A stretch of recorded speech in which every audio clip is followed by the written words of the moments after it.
one complaint of renters: maintenance problems. That's what our Chris Holmstrom found out tonight. But if you're smart, you can get a discount on your rent because of them. Chris is here. He's got one family story tonight. Chris.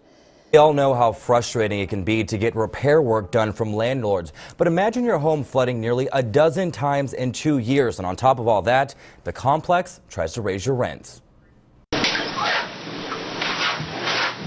You're looking at dirty drain water flooding into this Breckenridge apartment in southwest Portland. It's been home to Carol and her family for 3 years. And in that time, she says, they've had nearly a dozen floods. And when someone does their wash and it drains out of the building, if it can't leave the building, it starts coming through there and floods this whole section into the bathroom. A stressful situation for this mother and her disabled daughter. No one has ever addressed it in any way with us. They've not checked to see if everything was fine the following day. They haven't called us or pretty much anything. These are our bathroom that connect. I found out the same problem happened to her former neighbors. They tell me in the 4 months they lived there, they had 4 floods. Fortunately, they were able to get out of their lease, but it's not always the case. I took these concerns to the Community Alliance of Tenants.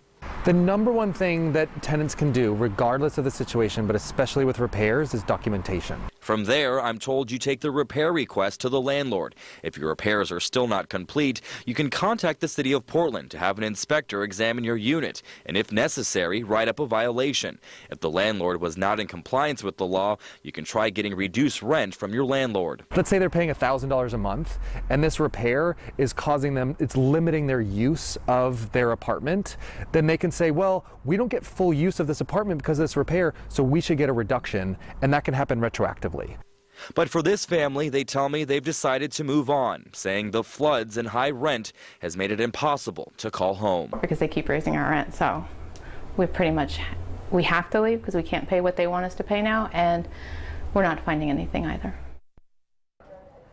And I also have an email into the company that owns Breckenridge Apartments. I want to know what they plan on doing with these homes and if they plan to rent them out to other people. I'll let you know what I find out. Live in the newsroom, I'm Chris Holmstrom, KOIN 6 News. Chris,